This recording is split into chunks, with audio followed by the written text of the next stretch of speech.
Anointing is the unique sound that God has given you to shake up the earth.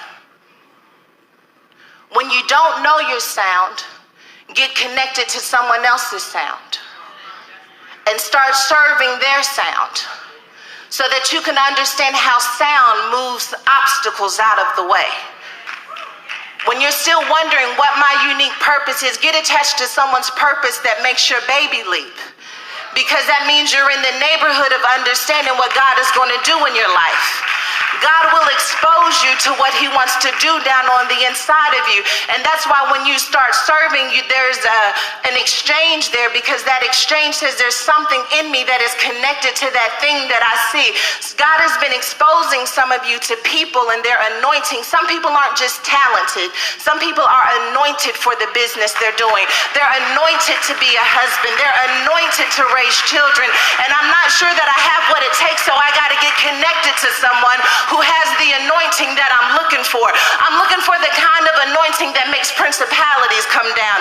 I'm looking for the kind of anointing that breaks strongholds. I don't know about you, but I don't want this regular little anointing. I want the kind of anointing that makes the world stop and stand and wonder what's happening in this world.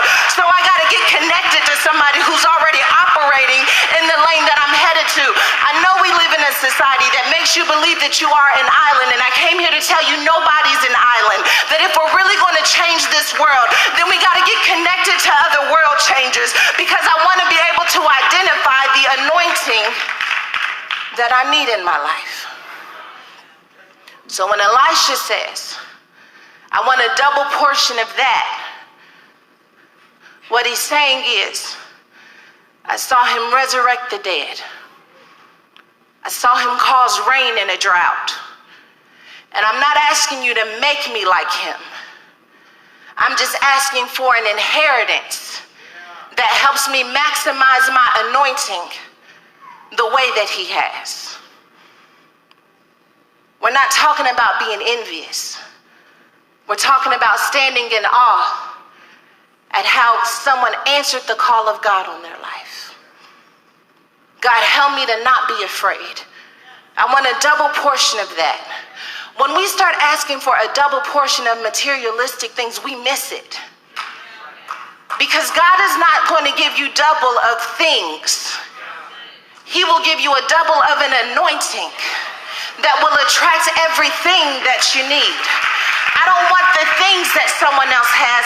I want to navigate in my anointing the way other people have. I want a double portion of grace. I want a double portion of power. I want to walk into rooms and not need anything from that room. God, put me connected to someone who understands that the kings are going to have to come see me.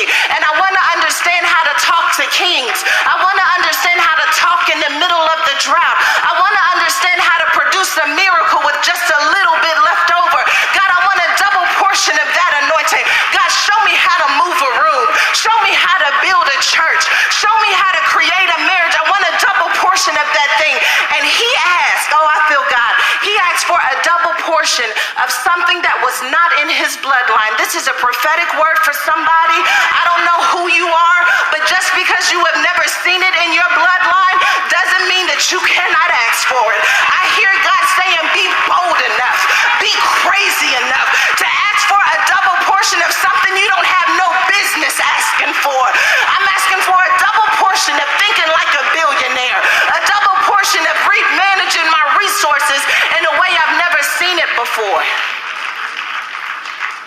I want a double portion, Father, of what I've seen you do in someone else's family. And God was gracious enough to Elisha to give him a double portion, even though he wasn't connected to it by blood, but because he was connected to it in the spirit realm. God said, I can give you a double portion of anything you can see in the spirit. When you start seeing things in the spirit, God didn't give us a spirit of fear. So if I see fear, I'm moving in the wrong spirit. If I see depression, I'm moving in the wrong spirit. God, how can you have joy after everything that I've gone through? Because I got connected to the right spirit. And I need a double portion. Not just so I can survive, but so that I can understand how to shake the world.